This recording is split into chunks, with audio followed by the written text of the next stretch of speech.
Selamat datang di 60 Menit Special Report, membuka mata, mengungkap fenomena. Bersama saya, Ihsan Sitorus, kita langsung ke sorotan pertama, saudara. Selain melaporkan balik Polda Jawa Barat, setelah lolos dari status tersangka pembunuhan Vina dan Eki, Peggy Setiawan dan kuasa hukumnya kini menyasar saksi Aep dan Dede atas dugaan kesaksian palsu.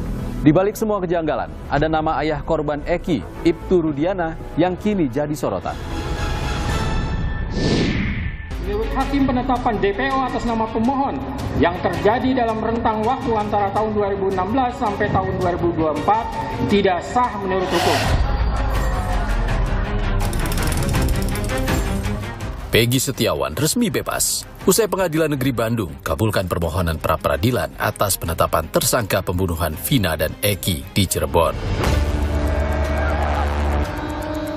Peggy berencana tuntut balik Polda Jawa Barat berupa ganti rugi material terkait pendapatan yang seharusnya diterima selama Peggy ditahan 49 hari dan ganti rugi imaterial pemulihan nama baik.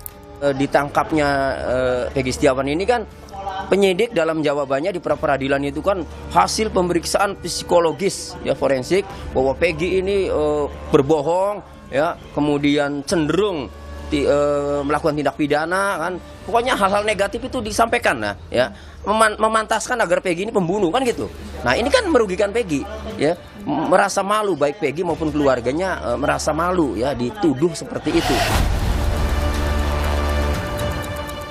Merespons tuntutan Peggy Setiawan terkait ganti rugi material dan imaterial, Kapolda Jawa Barat 2016-2017 Anton Carlyan mengingatkan Peggy dan kuasa hukum, pastikan surat perintah penghentian penyidikan atau SP3 dikeluarkan polisi. Apabila memang sekarang mau rehabilitasi dan ganti kerugian, tolong pastikan kepada kepolisian agar surat SP3-nya itu, surat penghentian penyidikannya itu didapatkan. Karena di dalam pra-peradilan itu ganti kerugian dan rehabilitasi itu karena ada dasarnya itu penghentian penyidikan. Dan adapun apabila ini memang sudah jadi kesepakatan, mohon juga segera, karena berdasarkan surat edaran Mahkamah Agung, Bu Yanti juga tahu, nomor 11 tahun 85 itu waktunya itu hanya 14 hari setelah surat penghentian penyidikan.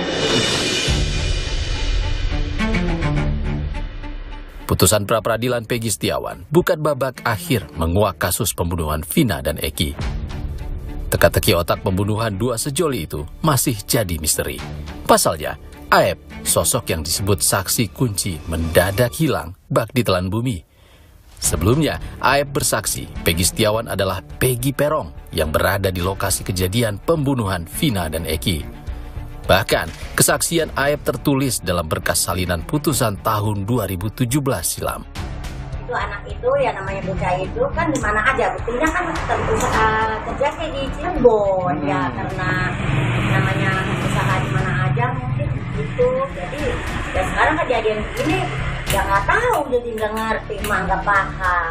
Sekarang berarti di mana katanya? Nggak tahu sekarang mama kalau nggak pernah melihat. Sementara itu, Peggy membantah semua kesaksian Aep dan mengaku tidak mengenal Aep. Peggy pun berencana melaporkan Aep atas kesaksian palsu yang menyeret namanya. Secara pribadi, personal, apakah Kang Peggy sendiri mengenal Aep atau tidak? Sama sekali tidak pernah kenal, tidak pernah kenal sama sekali. Baru mendengar saat dia memberikan kesaksian? Ya benar, saya juga justru kaget, ini Aep itu siapa? Bertanya-tanya gitu. Ya terus pertama tuh sangat disayangkan sih, kesaksian Aep tuh ya benar tidak bermoral gitu. Kesaksiannya itu palsu banget.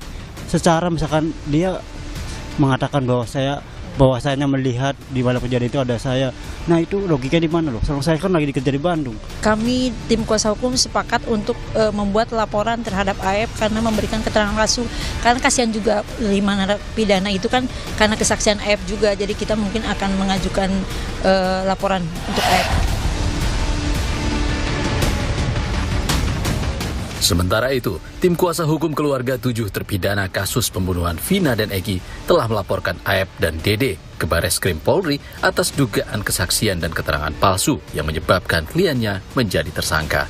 kesaksian Aib dan Dede inilah yang cikal bakal ya menjadi dasar untuk klien kami ditangkap, diproses, lalu dipidana seumur hidup.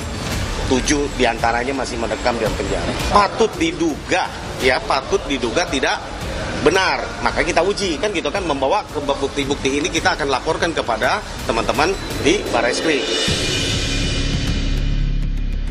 Tim kuasa hukum 7 terpidana menilai putusan pra-peradilan Peggy Setiawan bisa jadi pintu masuk membuktikan kliennya tidak bersalah dalam perkara tahun 2016 silam.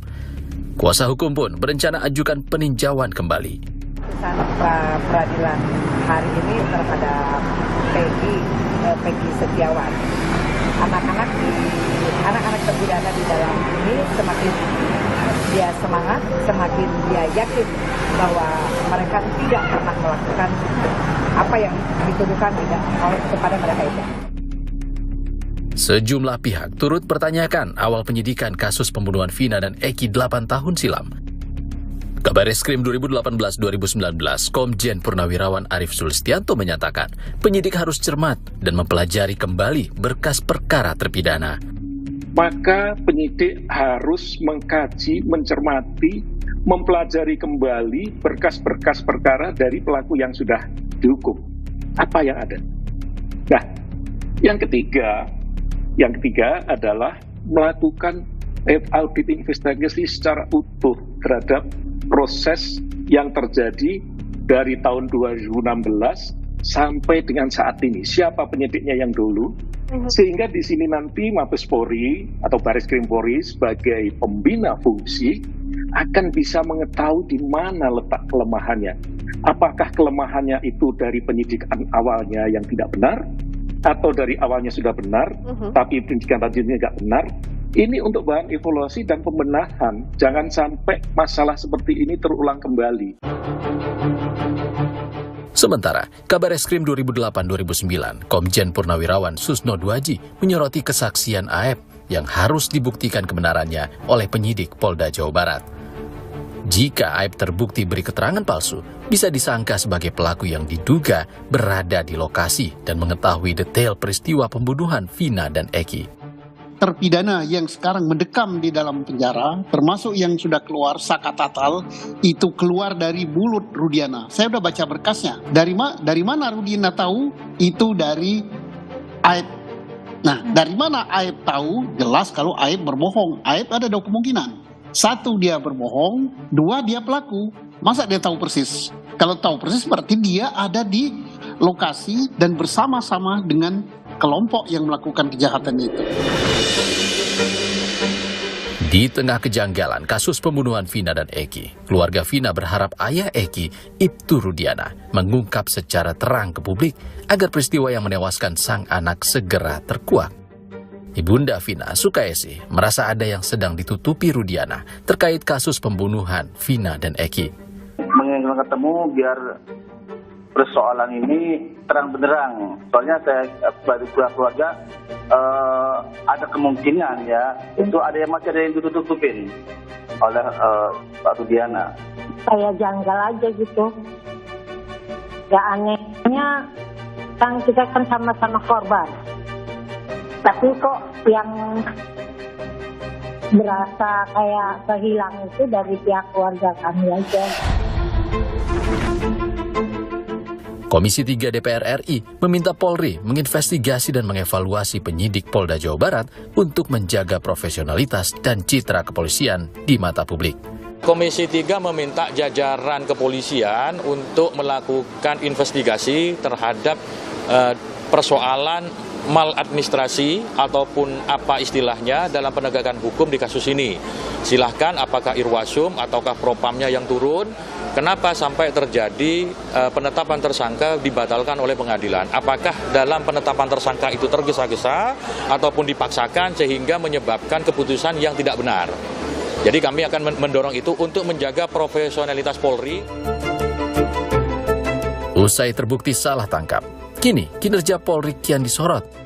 Akankah kasus pembunuhan Vina dan Eki terungkap?